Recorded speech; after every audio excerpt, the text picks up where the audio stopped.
चलिए स्टार्ट करने जा रहे हैं second session of fundamental session. आज का जो बेसिकली लेक्चर है, इसको लेक्चर अकेले ना माने, ये सीरीज है 3-4 लेक्चर की, जिसमें हम कुछ कॉम्प्लिकेटेड जनरल एंट्रीज को समझेंगे।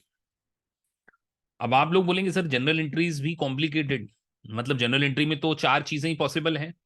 क्या 4 पॉसिबिलिटीज होती हैं? कौन बताएगा जनरल एंट्रीज में 4 अकाउंट्स की पॉसिबिलिटीज कौन कौन सी होती है?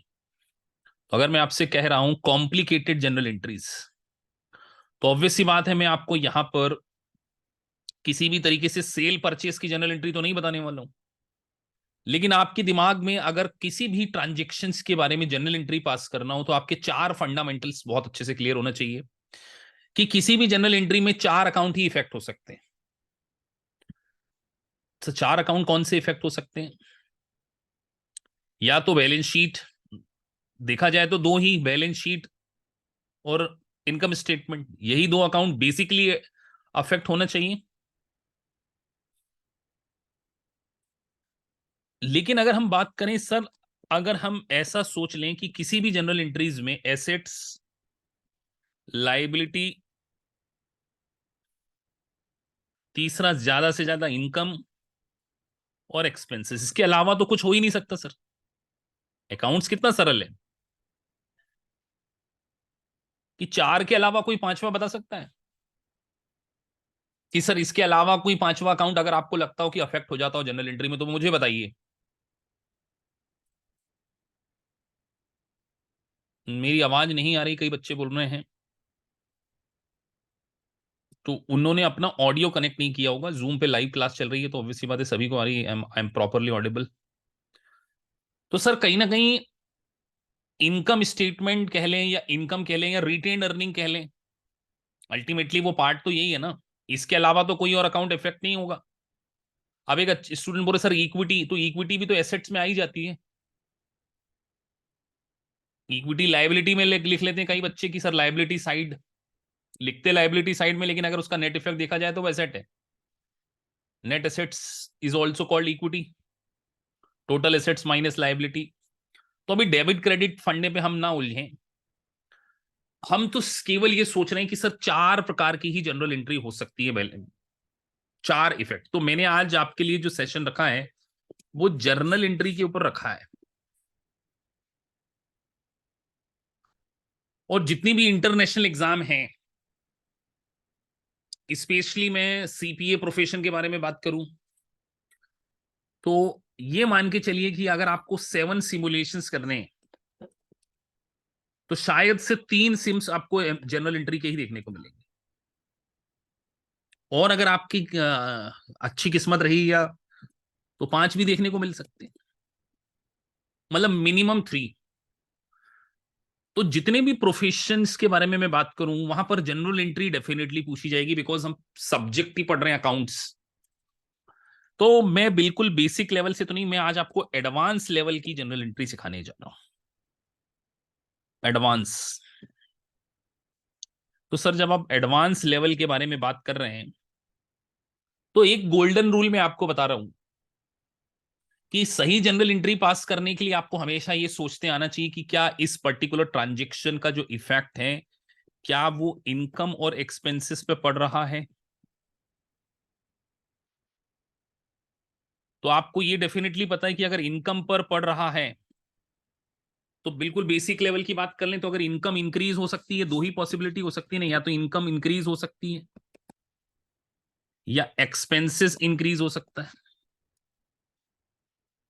अगर इंक्रीज इंक्रीज के बारे में बात करें, तो पहला थॉट आपके दिमाग में ये आना चाहिए, अगर कोई किसी कॉम्प्लिकेटेड जनरल एंट्री में आप फंस जाते हो, तो आपके दिमाग में 2-3 थॉट क्लियर हो जाना चाहिए कि क्या इनकम इंक्रीज हो रही है या एक्सपेंसेस इंक्रीज हो रहा है। पहला क्वेश्चन आप अपने आप से पूछेंगे। अगर इनकम इंक्रीज हो रही है, तो ऑब्वियसली बात है उसका फिगर क्रेडिट में जाएगा। सीआर में ये सभी को पता है, बचपन से पढ़ते आ रहे हैं। और इधर डेबिट में इसका इफेक्ट जाता है, ये आपको पता है। जी सर, इसके बारे में हमें बहुत अच्छे से पता है। दूसरा इफेक्ट आपके दिमाग में ये आ सकता है कि क्या इसका इफेक्ट एसेट्स के ऊपर जा रहा है या लायबिलिटी के ऊपर जा रहा है। यही आपके दिमाग में आता होगा कि सर या तो एसेट्स के ऊपर जा रहा होगा या लायबिलिटी के ऊपर जा रहा है। तो अगर हम एक लायबिलिटी के बारे में लिख लेते हैं, या एसेट्स के ऊपर जा रहा होगा, तो सर ऑब्वियस सी बात है, अगर लायबिलिटी इंक्रीज हो रही है तो अगेन वो क्रेडिट ही होती है। ये तो सब आप बचपन से अकाउंट्स के रूल्स पढ़ते आ रहे हैं, 11th क्लास से।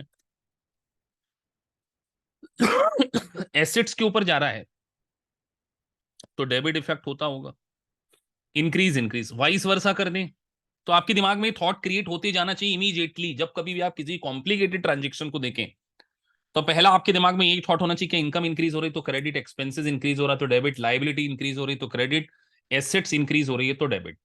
Increase increase sir vice versa कर ले। और फिर मैं आपको ये लॉजिक से बताऊंगा कि सर अब हम अगर बात कर रहे हैं, और एक और आपको ईयर स्पेसिफिक भी सोचना पड़ेगा, ईयर स्पेसिफिक। सर ईयर क्यों सोचना पड़ेगा? क्योंकि कई बार जनरल एंट्री का इफेक्ट करंट ईयर और नेक्स्ट ईयर के अकॉर्डिंग भी पड़ता है। तो सर अगर आप अब इनकम को या तो डिक्रीज करेंगे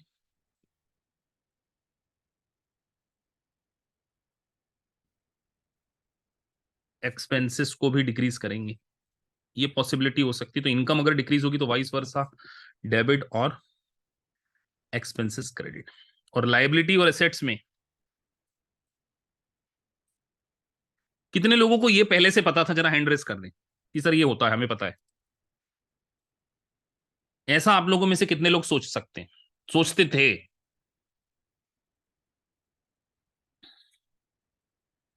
ये बात आप सोचते थे कि नहीं सोचते थे जनरल एंट्री करते समय? कितने लोग ये पहली बार सुन रहे हैं कि सर ये इस तरीके से भी सोची जा सकती है एंट्री? जरा वो हैंड रेस कर दें। कुछ बच्चे हैं जो पहली बार ये सोच रहे हैं। तो अब आज के बाद आपके दिमाग में ये थॉट क्रिएट हो जाना चाहिए, और अगर आपने इस थॉट के अकॉर्डिंग ही जनरल एंट्री को पास करने का सोचा तो आपके क्वेश्चंस बहुत ज्यादा सही होंगे। लेकिन ये ओवर द पीरियड हैबिट में आएगी, ऐसा तो नहीं है कि इमीडिएटली आ जाएगी। अब आप एक देखिए, प्रोफेशनल कोर्स पढ़ रहे हैं, जिंदगी में जब भी कोई प्रोफेशनल कोर्स पढ़ा जाता है ना, तो वो आपको बहुत कुछ सिखाता है, वो आपके अंदर का बेस्ट निकालता है, तभी आपको वो डिग्री मिलती है। मतलब ये इस बात को मैं खुद कह सकता हूं, मैंने अगर इंडिया के top notch qualification chartered accountancy को पास किया है तो उसने एक प्रोफेशनल डेवलपमेंट की है। So what I am saying that कि आपके अंदर ये एबिलिटी बिल्ड आपको करनी पड़ेगी कि आपको कि जो आपकी थॉट प्रोसेस है वो इनकम एंड एक्सपेंडिचर के पॉइंट ऑफ व्यू से हो। If income is increasing credited, income decreasing debited, and vice versa. इस अकॉर्डिंग आपको क्या है अपने डिसीजन इन्फॉर्म करने। अब दूसरा बहुत इंपॉर्टेंट इफेक्ट होता है बैलेंस शीट डेट।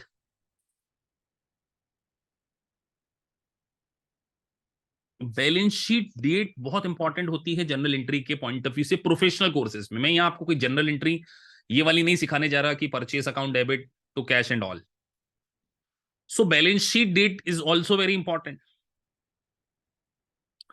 सो बैलेंस शीट डेट के साथ साथ आपको नेक्स्ट ईयर का थॉट प्रोसेस भी आपके माइंड में आ जाना चाहिए। मैं अब आपसे एक बात पूछता हूं कि अगर इस साल कोई एसेट्स क्रिएट हुई हैं तो नेक्स्ट ईयर क्या हो सकता है? अगर बैलेंस शीट डेट के पॉइंट ऑफ व्यू से हम बात करें तो नेक्स्ट ईयर उसका क्या इंपैक्ट पड़ सकता है? अगर आपने इस साल कोई एसेट्स को क्रिएट किया है तो नेक्स्ट फाइनेंशियल ईयर में उसके ऊपर क्या इंपैक्ट पड़ेगा? 99% केसेस में क्या आप सोच सकते हैं ये बात अभी? What impact on next year if assets increase in the current year? So sir ज्यादा से ज्यादा यही हो सकता है कि नेक्स्ट ईयर चांसेस ये हैं कि वो एसेट्स रिवर्सल होगी और वो एसेट्स डिक्रीज होगी। ये बात आप सोच पाते हैं कि नहीं सोच पाते? सर जैसे अगर एसेट्स खरीदी तो उसके ऊपर डेप्रिसिएशन लगेगा तो डाउन जाना है, तो एसेट डिक्रीज हो रही है। सर इस साल अगर क्लोजिंग स्टॉक है तो नेक्स्ट ईयर वो ओपनिंग बनेगा, इस साल अगर वो एसेट्स थी तो अगले साल वो एक्सपेंडिचर बन जाएगा। ये बात आपके दिमाग में क्लियर होना चाहिए, क्योंकि अगर आप टेक्निकली चीजें सीखना चाहते हैं, इस साल अगर इनकम है, इस साल अगर लायबिलिटी है तो अगले साल लायबिलिटी का क्या हो सकता है? इस साल अगर आपने एक लायबिलिटी को क्रिएट किया तो नेक्स्ट ईयर क्या होगा? सर डेफिनेटली नेक्स्ट ईयर उस लाइबिलिटी का रीपेमेंट होगा। रिवर्सल तो आपके दिमाग में ये वर्ड भी इमीडिएटली बैलेंस शीट डेट पर जनरल एंट्री पास करते समय एक थॉट ऑटोमेटिकली क्रिएट हो जाना चाहिए कि यार नेक्स्ट ईयर अगर यहां पर क्रिएट हुई है, यहां पर अगर क्रिएशन हुआ है किसी भी चीज का, तो नेक्स्ट ईयर रिवर्सल होगा। एक ये थॉट प्रोसेस आपके माइंड में आ जानी चाहिए कि अगर इस साल क्रिएशन हुआ है तो अगले साल रिवर्सल होगा। बात समझ में आई आपको? ये 99% केस में सर इस साल क्रिएट हुआ अगले साल भी क्रिएट हो सकती है, कोई बड़ी बड़ी बात तो नहीं है। तो मैं यहां पर कोई थंब रूल नहीं बना रहा हूं। रिवर्सल का मतलब हम डिक्रीज कह सकते हैं, अगर इस साल इंक्रीज हुए तो नेक्स्ट ईयर डिक्रीज होगा, यही होगा ना। अगर इस साल इंक्रीज हुई है लायबिलिटी तो ऑब्वियसली बात है नेक्स्ट ईयर आप उसको रीपेमेंट करोगे कि नहीं करोगे। ये थॉट प्रोसेस अगर आप अपने दिमाग में बिठा लेते हो तो आप 75% एंट्री, जनरल एंट्री सही कर पाओगे। 75%।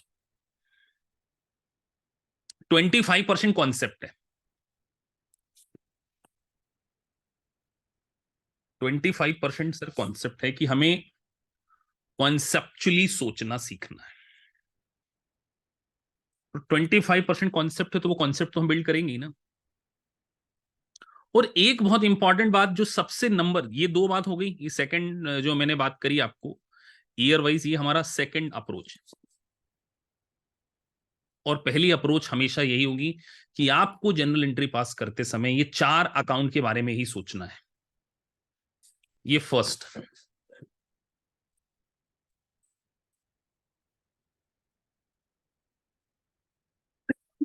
कितने लोग बोलते हैं कि सर ये बात अब हम ध्यान रखेंगे जनरल एंट्री करते समय। आज के बाद आप इस बात को ध्यान रखेंगे, अगर आप एक प्रोफेशनल क्वालिफिकेशन को अच्छे से अचीव करना चाहते हैं, चाहे वो सीपीए हो, यूएससीएमए हो, आईएफआरएस हो, अगर आपको रियलिटी में ये पास करना है तो आपकी फर्स्ट स्टेप ये माइंड में आना ही चाहिए आपके। और माइंड एक इतनी अच्छी चीज है कि जो माइंड को इंस्ट्रक्शन दे दिया जाए वो माइंड उसके बारे में सोच सकता है। और अगर आपने आपके माइंड को नेगेटिव इंस्ट्रक्शन दे दिया तो फिर वो नेगेटिव ही सोचेगा कि नहीं होगा। तो अभी से पॉजिटिव सोचना शुरू कर दीजिए कि सर अब हमको ये तो इस तरीके से हम सोचेंगे। ये माइंड में आज इस लेक्चर को जब दोबारा रिवाइज करेंगे तो सर कुछ भी हो जाए हम ये दो थॉट हमारे दिमाग में लेकर आएंगे, यार ये इनकम, एक्सपेंडिचर, लायबिलिटी, एसेट्स के ऊपर इंपैक्ट पड़ रहा है और क्या हम बैलेंस शीट डेट पर पास कर रहे हैं इस जनरल एंट्री को। और अगर हमने बैलेंस शीट डेट पर जनरल एंट्री को पास कर दिया तो नेक्स्ट ईयर के ऊपर इसका क्या इंपैक्ट पड़ेगा ये हम इमीडिएटली सोचेंगे। सो आप सभी लोग रेडी हैं इस बात के लिए, सोचने के लिए कि यस सर हम जब भी एंट्री पास करेंगे बैलेंस शीट डेट पे तो हमारे दिमाग में ये थॉट हम क्रिएट करेंगे कि अगले साल इसका क्या इंपैक्ट होना है। बात समझ में आई सभी को कि अगले साल का इफेक्ट इसी साल सोचेंगे हम, नहीं तो सोचेंगे ही नहीं। टेक एग्जांपल लेते हैं, बिल्कुल छोटे छोटे एग्जांपल, बहुत सारे एग्जांपल लूंगा, बिल्कुल सिंपल सिंपल एग्जांपल पहले लूंगा। पहला एग्जांपल, आपने एक एक्सपेंसेस का पेमेंट नहीं किया है। एक्सपेंसेस का पेमेंट नहीं किया है, पेमेंट अभी ड्यू है, तो ये एंट्री बैलेंस शीट डेट पर होगी या ओवर द ईयर हो सकती है। पहला क्वेश्चन तो आपके दिमाग में ये भी आना चाहिए, बताइए इस प्रकार की एंट्री अगर एक्सपेंसेस पेमेंट ड्यू है बट अभी पेमेंट नहीं किया है तो ये किस प्रकार की जनरल एंट्री है सर। तो सर ये बैलेंस शीट डेट की एंट्री आपके थॉट के अकॉर्डिंग हम अग्री करते हैं कि ये बैलेंस शीट डेट पे एंट्री होनी चाहिए। पहला थॉट इसको कह लिया आपने। दूसरा थॉट आपके दिमाग में इमीडिएटली क्रिएट करो जरा, दो अकाउंट कौन से इफेक्ट होंगे यहां पर, जल्दी बताओ फटाफट। दो अकाउंट आपके इफेक्ट होने चाहिए सर, एक एक्सपेंसेस का और एक लायबिलिटी का, ये साथ में आपको वर्ड बोलना है, एक्सपेंसेस एंड लायबिलिटी। आपके दिमाग में आ गया कि बैलेंस शीट डेट पे होगा, और क्योंकि अगर एक्सपेंसेस ड्यू हो गया बट पेमेंट नहीं किया है तो एक एक्सपेंसेस भी क्रिएट होगा और एक लायबिलिटी भी क्रिएट होगी। दिमाग में थॉट आ गया, ये तो करंट ईयर का, नेक्स्ट ईयर में इमीडिएटली सोचो, इमीडिएटली क्या होगा बेटा, जल्दी बताओ इमीडिएटली। नेक्स्ट ईयर का सोचो, नेक्स्ट ईयर क्या होगा। कि सर ऑब्वियस सी बात है नेक्स्ट ईयर में आपने अगर इस साल क्रिएशन किया है तो अगले साल रिवर्सल पॉसिबल है। ये क्रिएशन है तो अगले साल रिवर्सल होगा। तो सर अगर हम अभी यहीं पर सोचें, एक्सपेंसेस को डेबिट कर देते हैं, क्योंकि एक्सपेंसेस बढ़ रहा है, बैलेंस शीट डेट पे एक्सपेंसेस अकाउंट डेबिट, ये ट्रेडिशनल अप्रोच से डिफरेंट है ना। कहाँ चला गया यार वो, एक सेकंड।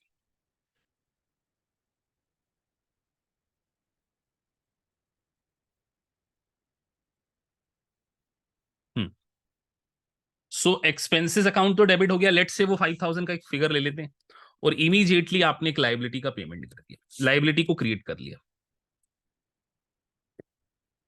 5,000। तो ये तो सर नेक्स्ट ईयर में था, आपके दिमाग में अगले साल फिर आएगा एक इफेक्ट कि सर आपने बोला था एक लाइबिलिटी क्रिएट करेंगे, तो नेक्स्ट ईयर लाइबिलिटी का पेमेंट करना चाहिए कायदे से। यही होगा, अगर लाइबिलिटी का पेमेंट करेंगे, अकाउंट डेबिट टू कैश। ये तो बहुत नॉर्मल सी बात थी सर, अभी इस नॉर्मल से बहुत सारी चीजें निकल कर आएंगी धीरे धीरे, क्योंकि शुरुआत है, तो शुरुआत में एकदम से एडवांस में नहीं जाएंगे। यस सर, हर लाइबिलिटी का रिवर्सल होगा तो वो फ्यूचर में डेबिट होगी।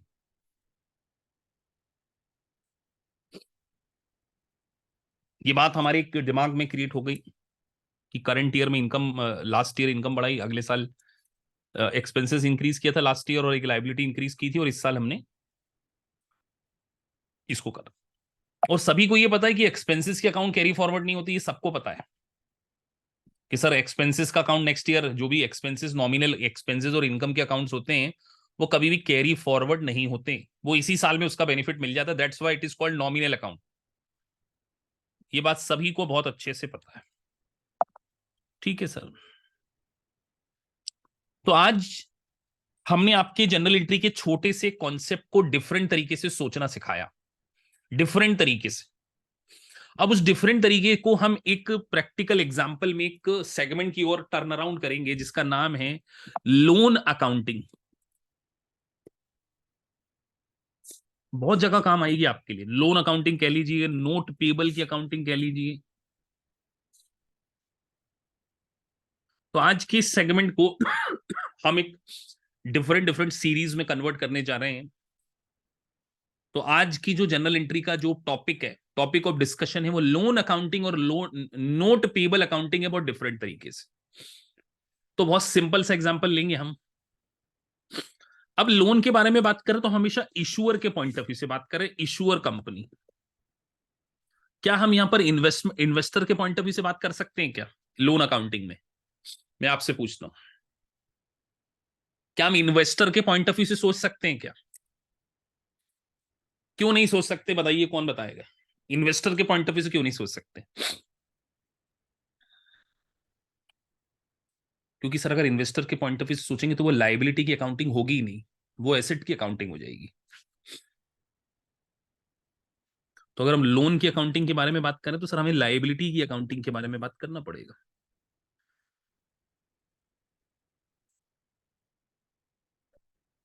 ठीक है, लाइबिलिटी की अकाउंटिंग के बारे में हमें डिस्कशन करना पड़ेगा। तो अगर हम इशुअर के पॉइंट ऑफ व्यू से बात कर रहे हैं, तो इशुअर की बुक्स में एक लाइबिलिटी आना है। तो लाइबिलिटी की तो जनरल एंट्री जनरली बहुत आसान होती है कि अगर आपने कोई लोन लिया है, लोन टेकन है, तो सर बहुत सिंपल सी बात है, लोन टेकन की क्या जनरल एंट्री होती है? हमारे पास पैसा आ गया, कर दिया हमने एंट्री। ये तो आप इंडिया में करते ही थे, सिंपल सी बात थी, loan account debit to liability.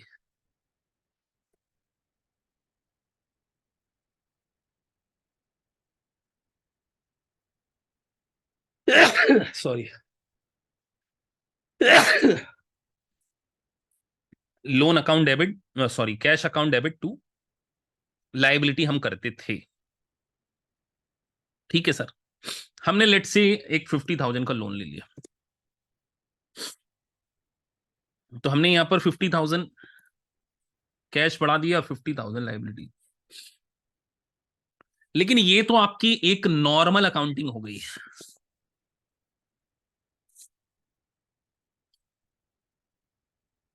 Normal accounting आप यही करते थे, फिर मैं इसको एडवांस लेवल में कन्वर्ट करूंगा आपके सामने, पहले नॉर्मल समझ में आएगी तभी एडवांस समझ में आएगी। अब इस लोन के ऊपर आपको क्या देना पड़ता है, जरा मुझे बताइए। लोन के ऊपर क्या देना पड़ता है इन जनरली, अगर आप लेते हो तो इंटरेस्ट का पेमेंट करना होता है, तो इंटरेस्ट पहले ड्यू करते हैं फिर पेमेंट करते हैं। तो जरा इंटरेस्ट ड्यू करने की जनरल एंट्री लिखो बेटा, इंटरेस्ट ड्यू करने की एंट्री लिखो।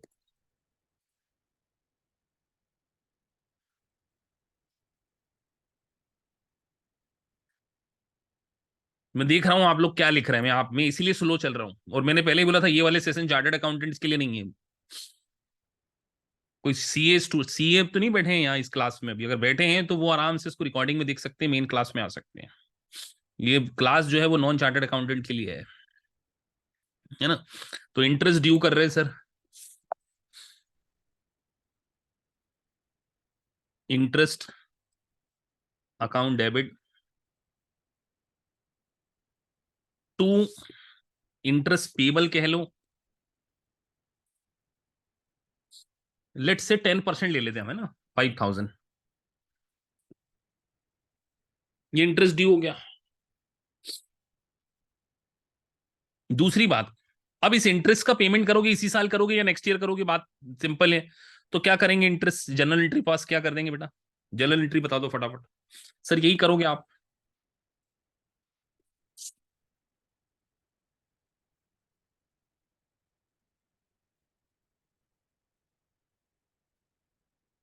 टू बैंक, बैंक या कैश को एक जैसा मान लेना है ना। सबको आती है ये जनरल एंट्री, कोई ऐसा स्टूडेंट जिसको ये एंट्री नहीं पता थी, सबको पता है। तो सर ये तो बहुत नॉर्मल थी। अब देखो इसी नॉर्मल को एडवांस लेवल में बदलेंगे ना। अब क्या होता है कि जहां हम बात कर रहे हैं यूएस गैप और आईएफआरएस की, वो बोलते हैं यार अकाउंटिंग होनी चाहिए तो फेयर वैल्यू पर होनी चाहिए। वो लायबिलिटी की भी फेयर वैल्यू पर अकाउंटिंग करने की आपसे एक्सपेक्टेशन करते हैं।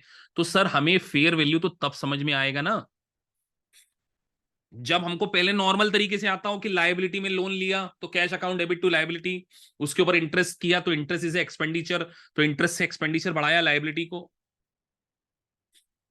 और फिर उस इंटरेस्ट का पेमेंट कर दिया, और एक लायबिलिटी का भी लेट से इंस्टॉलमेंट पेमेंट कर रहे हैं, तो ये 50,000 का पेमेंट करोगे ना। अगर मान के चलो 5 साल एडवांस से सेकंड एडवांस में बढ़ती है, अगर मान के चलो आप एनुअली इंटरेस्ट का एनुअली इंस्टॉलमेंट पे कर रहे होते 10,000 की, तो एक एंट्री और क्या पास करते हैं आप यहाँ पर, जल्दी जल्दी बताओ। एनुअली अगर आप लाइबिलिटी का पेमेंट कर रहे होते तो आप एक एंट्री और ये पास करते हैं ना, loan account debit,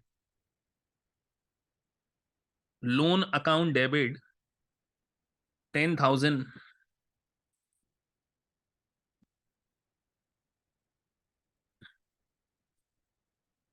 to bank, ये कर रहे होते सर 10,000। हाँ सर ये कर रहे होते, ये तो नॉर्मल कर रहे होते। अब ये फर्स्ट ईयर की अकाउंटिंग हो गई, फर्स्ट ईयर। जरा दूसरे साल इंटरेस्ट क्या लाइबिलिटी बताओ कितनी आएगी आपके ऊपर, second year.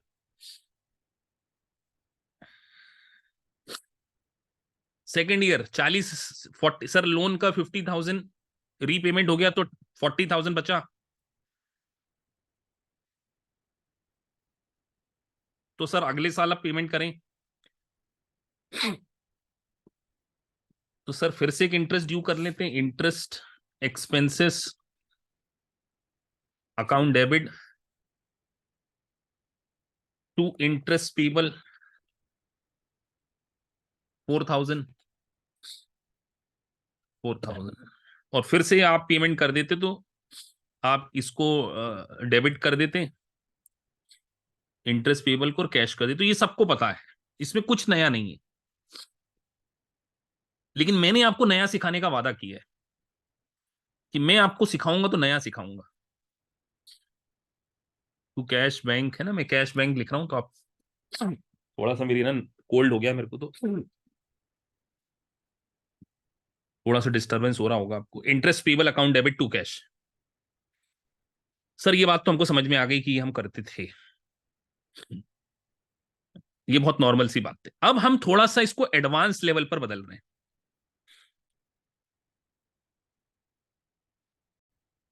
Sir US gap जो है वो बात करता है फेयर वैल्यू की। अब मान के चलिए एक कंपनी है, अगर वो लोन लेगी तो लोगों को इंटरेस्ट दे रही है, और इंटरेस्ट अगर वो मार्केट रेट से less amount they they, less amount from market rate, ये लोन की अकाउंटिंग सिखा रहा हूं मैं आपको अभी, मार्केट से लेस, तो क्या उस कंपनी में लोग इन्वेस्टमेंट करना पसंद करेंगे? मैं आपसे ये पूछता हूं कि अगर मान के चलिए आपने मार्केट रेट से कम इंटरेस्ट देना है लोगों को, will people by your loan? क्या आपके लोन में वो इंटरेस्ट लेंगे? बिल्कुल नहीं लेंगे। लेकिन आप उनको अट्रैक्ट करने के लिए एक काम कर सकते हो कि जैसे आप अगर बॉन्ड इशू कर रहे हो, तो आप उनको एक पॉक्स दे सकते हो कि यार हम हमारी लोन को आपको डिस्काउंट पर इशू करेंगे। मतलब हमने एक फेस वैल्यू बना दी एक सर्टिफिकेशन की। इसके लिए हम एक बहुत ही सिंपल तरीके से एक वो लेंगे, जैसे आपने एक सर्टिफिकेट से बनाया ये सर्टिफिकेशन, इसके आप पर लिखा कि यार ये लोन का सर्टिफिकेशन है, लोन हमने लिया है और लोन हमने आपसे लिया 10,000, हम आपको ऐसा लिख के देने को रेडी हैं। दिख रहा हो आपको सर्टिफिकेट? दिख रहा है नहीं दिख रहा है? मैं इसको साइज बड़ा कर देता हूं।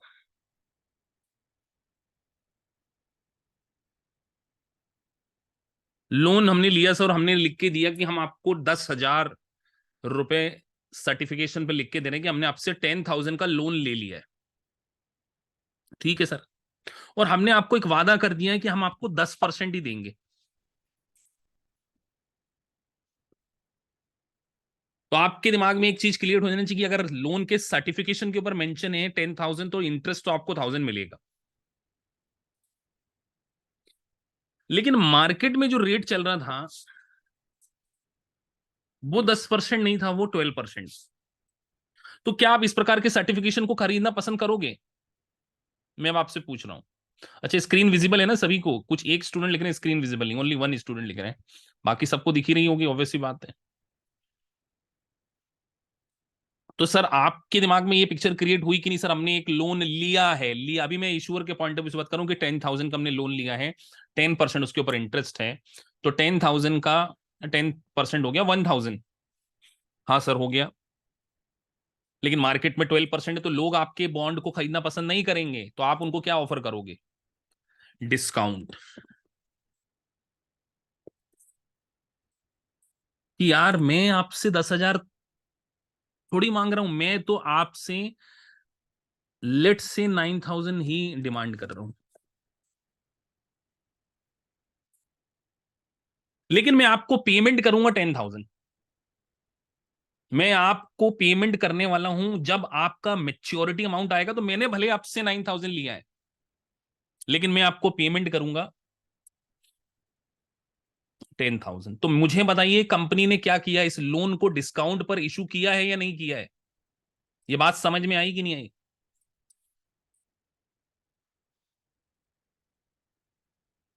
कितनों को समझ में आ गई कि हाँ सर कंपनी ने एक डिस्काउंट ऑफर किया है? और हम इसमें कंफ्यूजन ना हो आपको, तो अमाउंट थोड़ा सा यहां पर और भी कम लिख देते हैं, जिससे आपको ये 1,000 में कंफ्यूजन ना हो जाए। तो हमने लिख दिया, तो आपके दिमाग में एक वर्ड क्रिएट हो गया डिस्काउंट। अब बेटा जरा ये जब लोन कंपनी ने लोन लिया, तो जनरल एंट्री अब आप लोग करके दिखाइए, क्योंकि अब आपके दिमाग में एक एंट्री क्रिएट होना चाहिए जो आप 11th क्लास में पढ़ते थे, डिवेंचर इशूड एट डिस्काउंट। अब इस जनरल एंट्री को आप यहां पर पास करके दिखाइए मुझे कि सर कंपनी ने 10,000 का लोन लिया है, 8,500 उसके पास आए हैं। अब जनरल एंट्री आपने मुझे बतानी है, और जनरल एंट्री पूरी बतानी है, अधूरी नहीं बतानी है। कि किसी ने लिख दिया कैश अकाउंट डेबिट, तो वो जनरल एंट्री को मैं काउंट नहीं करूंगा, जैसे एक ने लिख दिया।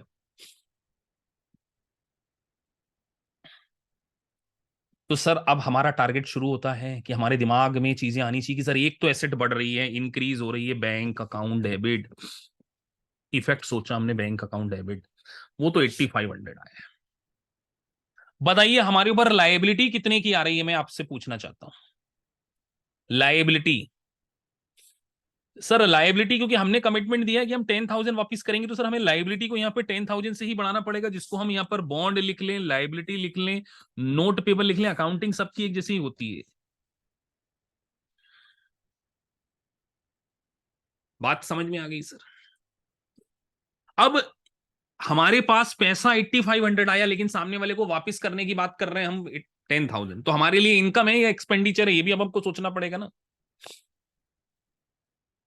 तो सर ऑब्वियस सी बात है, ये डिस्काउंट एक एक्सपेंडिचर है, तो इसका डिस्काउंट को हमने क्या कर दिया।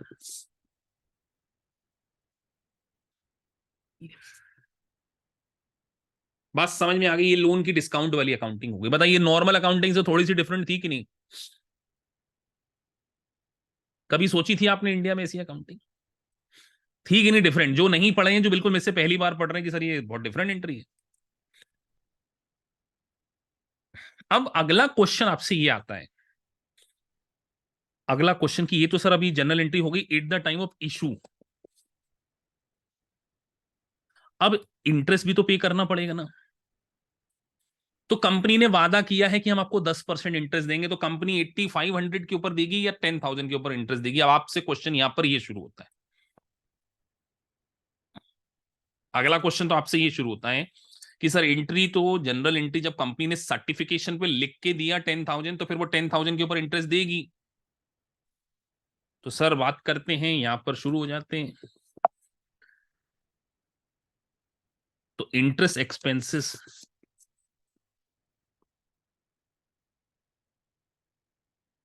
तो वो तो 1,000 पे आएगा।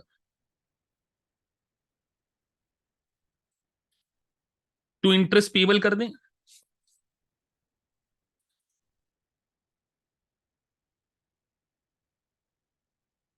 ये बात सबको समझ में आ गई होगी? स्पेलिंग स्पेलिंग लिखते समय मिस्टेक हो जाएगी तो देख लेना आप, है ना। चलिए, ये बात तो सबको समझ में आ गई सर? क्लियर है ये कि हाँ सर, इंटरेस्ट आपने पेबल को क्या कर दिया है, क्रेडिट कर दिया। अब यहां पर एंट्री होती है अकाउंटिंग स्टैंडर्ड की। अकाउंटिंग स्टैंडर्ड बोलता है, ये तो हमको बात समझ में आ गई, ये जो डिस्काउंट एक्सपेंसेस हैं, अल्टीमेटली आप एक, इंग्लिश में वर्ड यूज कर रहा हूं कॉम्पनसेट कर रहे हो, और हिंदी में बोल रहा हूं क्षतिपूर्ति कर रहे हो, जो आप कम इंटरेस्ट दे रहे हो। बात कितनों को समझ में आ गई? हिंदी में एक बोलते क्षतिपूर्ति, और इंग्लिश में बोलते हैं कॉम्पनसेट।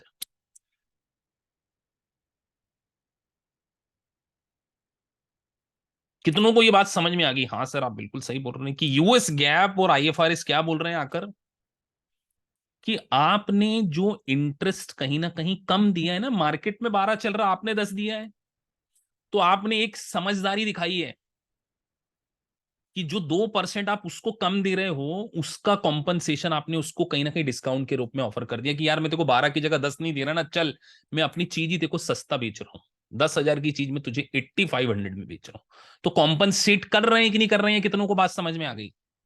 तो हम ये कह सकते हैं कि नहीं कि सर ये जो 2% का डिफरेंस है, वो कहीं ना कहीं हमने इस डिस्काउंट से कॉम्पनसेट कर दिया होगा। कितनों को ये बात समझ में आ गई? ये बात समझना बहुत जरूरी है, नहीं तो इंटायर लाइबिलिटी की अकाउंटिंग आपको नहीं समझ में आएगी। जब आप आईएफआरएस या यूएस सीपीए में जब फाइनेंशियल इंस्ट्रूमेंट की अकाउंटिंग पढ़ेंगे, तो आपका दिमाग खराब हो जाएगा कि क्या चल रहा है सर। तब मैं बोलूंगा लोन की अकाउंटिंग सिखा चुका हूं। बात समझ में आ गई? बहुत स्लो हूं, जल्दबाजी में नहीं हूं मैं। अब ये एक एक्सपेंडिचर है या नहीं है?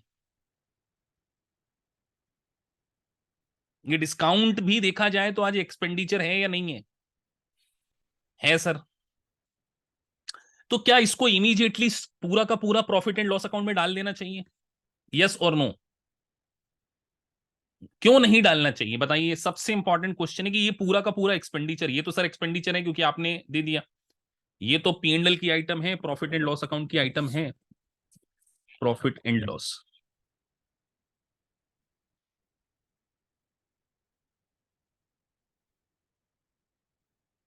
पेन कृपा करके अपने अपने ना चलाएं। अब देखो इसके चक्कर में दिक्कत आ जाती है, अब ढूंढना पड़ेगा, किसी ने पेन मार दिया है इसके ऊपर। चलिए, देखो कई बच्चे ऐसा करते हैं ना, तो फिर वो स्क्रीन में डिस्टरबेंस आ जाता है।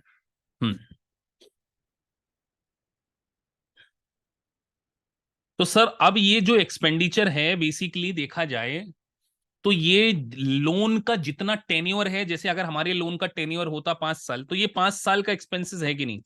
क्योंकि डिस्काउंट तो हमने एक बार में दे दिया, तो हमें इसको क्या करना पड़ेगा, अमोर्टाइज करना पड़ेगा। तो लेट से हम ये मान के चलते हैं कि हर साल अगर हम अमोर्टाइज करें तो 1500 डिवाइडेड बाई 500,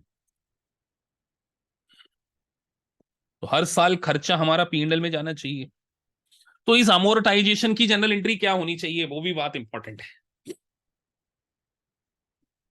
इस अमोर्टाइजेशन की जनरल एंट्री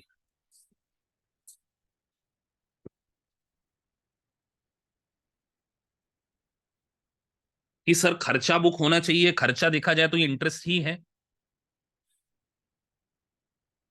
तो अल्टीमेटली आपने बोला ना कॉम्पनसेशन, तो मैं यहां पर एक जनरल एंट्री ये कर रहा हूं,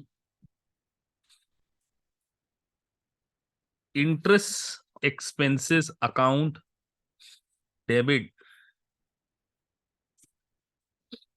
टू डिस्काउंट।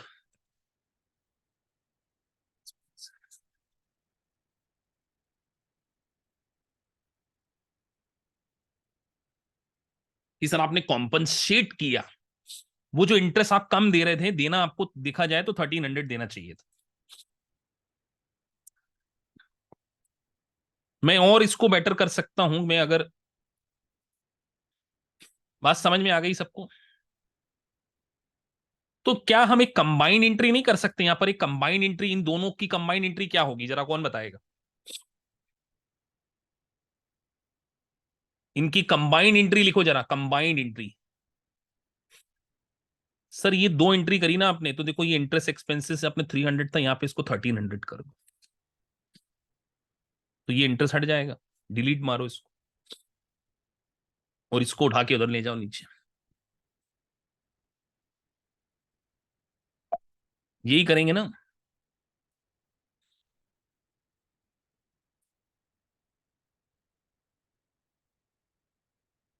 तो यूएस गैप और आईएफआरएस ये वाली एंट्री करवाते हैं आपसे।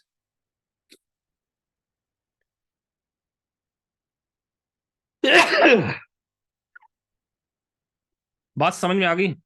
कि सर अब कई लोग बोलते हैं सर डिस्काउंट क्यों क्रेडिट हो रहा है, कई लोग बोलते हैं सर डिस्काउंट हमने क्रेडिट कर मार दिया, लेकिन वो डिस्काउंट हमने क्रेडिट नहीं किया है, हमने उसको अमोर्टाइज किया। ये एंट्री आपको सीखनी ही पड़ेगी अगर आपको पास होना है, बहुत जगह आएगी, क्योंकि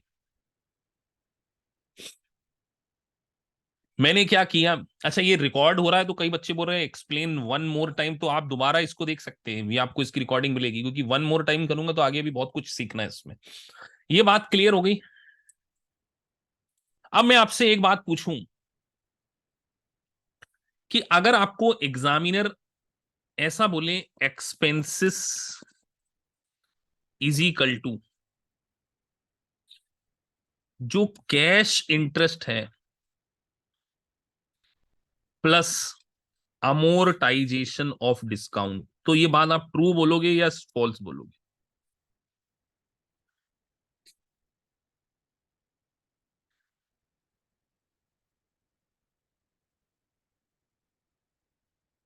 ट्रू और फॉल्स? बिल्कुल ट्रू है सर, देखो आपने प्रूफ करके दिखाया, आपने 1000 कैश में पेमेंट किया प्लस 300। बात समझ में आ गई कि नहीं? Amortisation of discount. ये लोन की अकाउंटिंग अगले हफ्ते तक जारी है, मतलब अगली क्लास तक जारी रहेगी, अभी बहुत बड़ी अकाउंटिंग है लोन की, पूरा हम चितर बितर करेंगे और आपसे क्वेश्चन भी करवाऊंगा इसके ऊपर 8-10।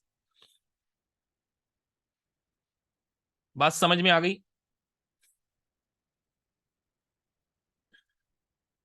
कि sir expenses is equal to cash interest plus amortization of expense. अब आगे बढ़ते हैं।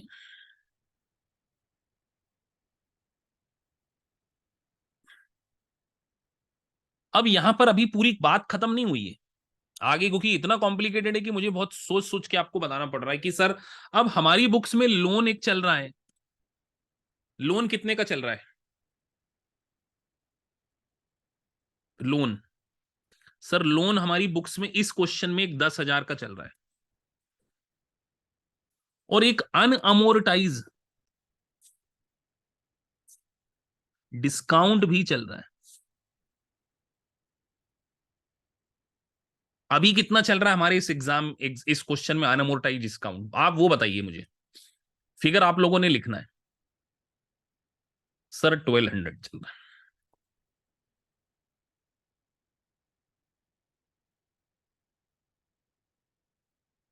तो एक यूएस गैप का रूल है कि वो बोलता है कि आप हमेशा कैरिंग अमाउंट शो करो बुक्स में।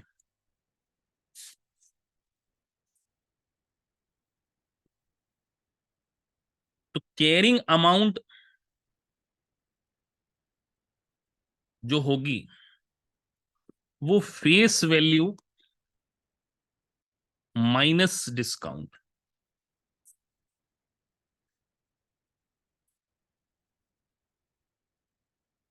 बात समझ में आ गई?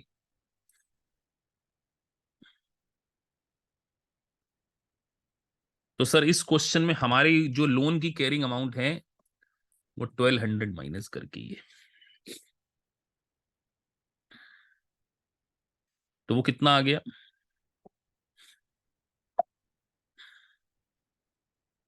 अभी भी बहुत सारी चीजें निकालेंगे हम इससे, अभी बारीक इसको समझेंगे। 88। बड़े ध्यान से इसको देख लो आप बस। बात समझ में आ गई सभी को? कैरिंग अमाउंट, ये कैरिंग अमाउंट है, इसको क्या बोलते हैं? Carrying amount. आपसे एक बात पूछता हूं, over the end of the tenure, end of the tenure, end of the tenure carrying amount कितने पर आ जाएगी?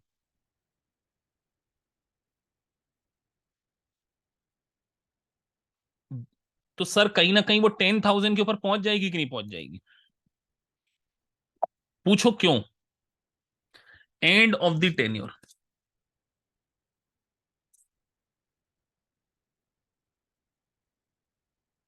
पूछो क्यों? या जिनको समझ में आ गया वो एक्सप्लेन कर रहे हैं। क्योंकि सर अल्टीमेटली ये जो 1200 था वो एक दिन जीरो हो जाएगा कि नहीं हो जाएगा? तो सर जिस दिन आप फेस वैल्यू माइनस डिस्काउंट कर दोगे तो एक दिन तो ऐसा होना ही है कि फेस वैल्यू आपकी 10,000 है और डिस्काउंट जीरो हो जाएगा तो ये 10,000 पे पहुंच जाएगी।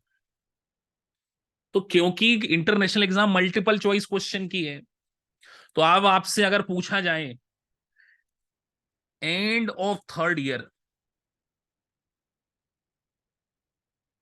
कैरिंग वैल्यू बताओ आप, तो आप क्या आंसर दोगे? सीपीए का question,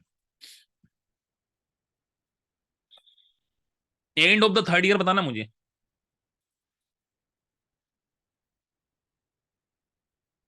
end of the third year, beginning में नहीं पूछ रहा हूं मैं। जल्दी लिख दो फटाफट आंसर। कई लोग 8200 लिख रहे हैं, कई लोग 9100 लिख रहे हैं, कई 9400 लिख रहे हैं, कई 8200 लिख रहे हैं, मतलब सबको कंफ्यूजन तो है ना। तो सबने ये क्यों नहीं दिमाग लगाया है कि सर आपने इंटरेस्ट दिया था 500, 1500, 50, तो 3 साल में आप राइट ऑफ कर चुके होंगे 900। 3 3 बोला था ना हमने। तो कितना बचेगा अनअमोर्टाइज?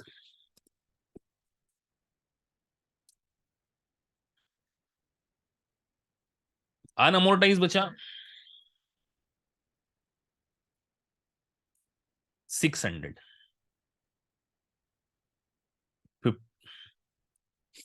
तो सर अगर हम यहां से अब माइनस कर दें end of the third year बोला ना, तो 300 राइट ऑफ, सेकंड थर्ड तीन में राइट ऑफ हो गया 600। तो जल्दबाजी आप लोग अगर एग्जाम में करेंगे तो आपके साथ ऐसी दुर्घटना होंगी। बात समझ में आ गई? क्लियर है या नहीं है बात? आगे बढ़ेंगे अभी हम और।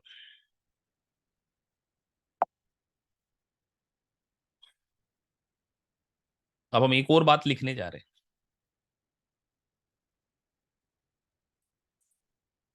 कैरिंग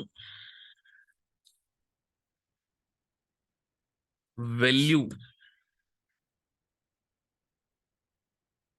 प्लस अनअमोर्टाइज डिस्काउंट क्या होगा?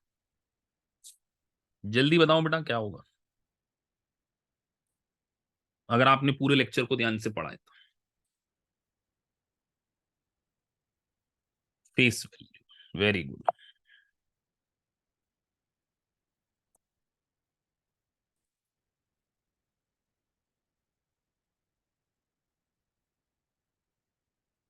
बात समझ में आई? तो अब मुझे आप बताओ कि हमने पढ़ा केवल 45 मिनट्स अभी, नबी राइट नाउ, लेकिन हम एक ही लोन की अकाउंटिंग, एक ही ट्रांजेक्शन को डिटेल में समझ पाए। जनरल एंट्री क्लियर हो गई आपको सारी की नहीं? लोन लेने की शुरू से, अगर क्या मैं आपको बेसिक नहीं बताता तो आपको आ जाता डायरेक्ट समझ में ये एडवांस लेवल का, कि सर वो देखो आपने पहले बेसिक समझाया हमको कि वो लोन लिया, फिर इंटरेस्ट का पेमेंट किया, फिर हमने उसको कॉम्पनसेट से कनेक्ट कनेक्ट किया। तो जब तक आपका फाउंडेशन सुपर स्ट्रांग नहीं है, आप टेक्निकल चीजों को नहीं समझ पाएंगे। यही तो अकाउंटिंग है लोन की। चलिए, अब अगर हम उल्टा बोलें आपसे कि अगर हम ऐसा कर रहे होते कि हमने लोन लिया लेकिन मार्केट में 10% था और हम रेडी हैं 12% देने को, तो क्या होगा?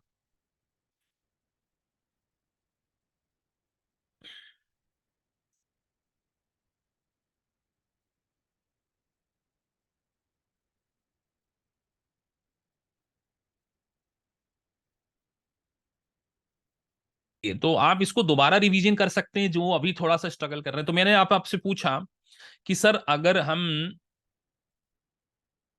10 की जगह 12% देते हैं तो इसका मतलब हम कस्टमर से क्या करेंगे? प्रीमियम चार्ज करेंगे।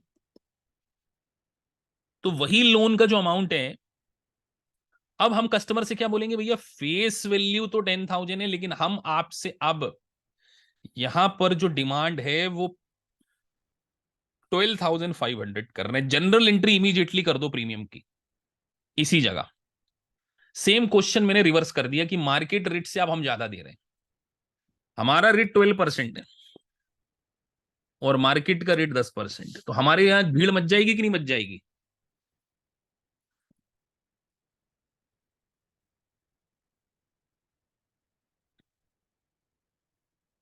तो हमने यहां पर 10%, हमने मार्केट से ज्यादा दिया, तो अब आपको जनरल एंट्री रिवर्स करके सोचनी पड़ेगी। तो सर ऑब्वियस सी बात है, हमने 12,500 लिए हैं, तो हमारे पास तो 12,500 आएगा। तो यहां पर इसको ही चेंज करना है, देखो 12,500।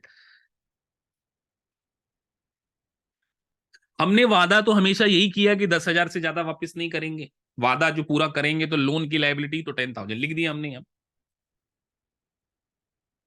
अब सर ये जो डिस्काउंट, तो डिस्काउंट रही नहीं ना, ये डिस्काउंट कहाँ रहा? ये तो प्रीमियम में बदल गया, हमने एक्स्ट्रा पैसा ले लोगों से ले लिया,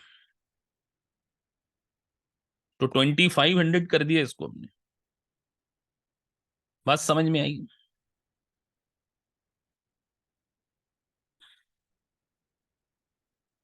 क्लियर है सभी को?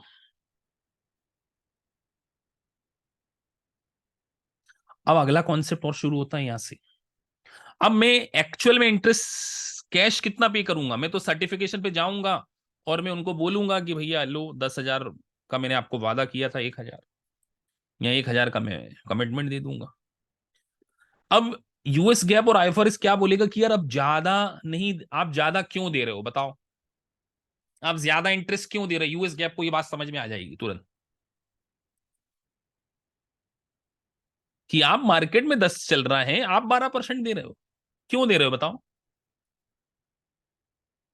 अब इतना थोड़ा सा दिमाग लगाना पड़ेगा ना आपको। यूएस गैप तुरंत बोलेगा और आईएफआरएस दोनों में कि आप बहुत समझदार हो, आप ज्यादा दे नहीं रहे हो। जो ज्यादा दे रहे हो उसका एक्स्ट्रा पहले ही ले चुके हो, प्रीमियम के रूप में। किसके रूप में? प्रीमियम के रूप में। तो ये प्रीमियम के कारण आपका एक्सपेंसेस हम कम कर दें या बढ़ा प्रीमियम के कारण इससे आपका एक्सपेंसेस हम कम कर दें या नहीं करें? यूएस गैप बोलेगा ना कि आप तो ज्यादा इंटरेस्ट दे रहे हो। मार्केट में 10 चल रहा है, आप 12 दे रहे हो, हम तो फेयर वैल्यू अकाउंटिंग कराएंगे, तो जो आपने प्रीमियम एक्स्ट्रा चार्ज जो एक्स्ट्रा लिया उसको हम राइट ऑफ कराएंगे, और प्रीमियम को हम यहाँ पे डेबिट करेंगे हम अब, जिसको अमोर्टाइजेशन बोलते हैं। तो लेट से वो 5 साल में है, तो 500। टू इंटरेस्ट एक्सपेंसेस, हमने इंटरेस्ट कम कर दिया। तो सर इसकी कंबाइंड एंट्री कर लेते हैं, बताइए कंबाइंड एंट्री क्या होगी। ये एक्सपेंसेस क्रेडिट हुआ, ये डेबिट हुआ है, तो नेट 500 से डेबिट कर दूं,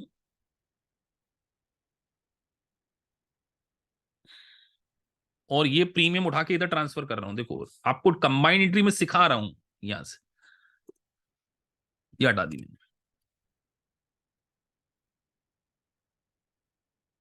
और कैश में तो सर हम एक ही काम करते हैं जो एक्चुअल में पेमेंट करते हैं।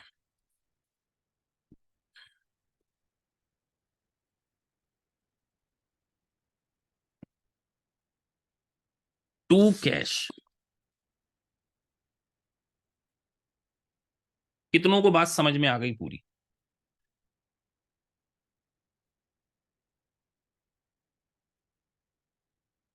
तो अब मैं आपसे अगर यहां पर एक्सपेंसेस की अकाउंटिंग में ये बोल दूं, सेम क्वेश्चन को यहां से कॉपी करके यहां पे पेस्ट कर दूं, और यहां ये बोल दूं कि इसकी जगह माइनस कर दो,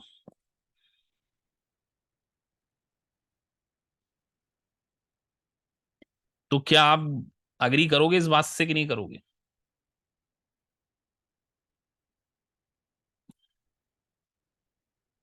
क्या ये मुश्किल है।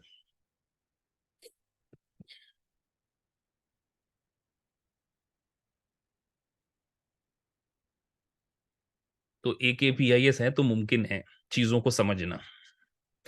वो डायलॉग चलता है ना, मोदी है तो मुमकिन है। तो अगर आपने ईमानदारी से ध्यान दे दिया तो आपको सारी चीजें समझ में आ जाएगी। मुमकिन है चीजों को समझना, डिफिकल्ट टॉपिक को भी आसानी से समझा जा सकता है। डिफिकल्ट टॉपिक को भी आसानी से समझा जा सकता है। हम अच्छा, आज के लेक्चर में सबको समझ में आ गई सारी बात की नहीं। कितने परसेंट स्टूडेंट हैं जिनको ये बिल्कुल एकदम क्लीन, एकदम बिल्कुल बोलते हैं ना क्रिस्टल क्लियर हो गया। बहुत ज्यादा स्पीड भी नहीं थी हमारी, तो बहुत सरल स्पीड थी, शुरू से पढ़ाया हमने। जरा हैंड रेस कर दें कितने परसेंट बच्चे क्लास में आज एक्टिव बैठे थे। जिनको नहीं समझ में आया वो दोबारा रिपीट करें, मतलब घर पर जाकर देखें। चलिए, मोर देन लिख रहे हैं बच्चे, तो कॉम्प्लिकेटेड नहीं है टॉपिक, थोड़ा सा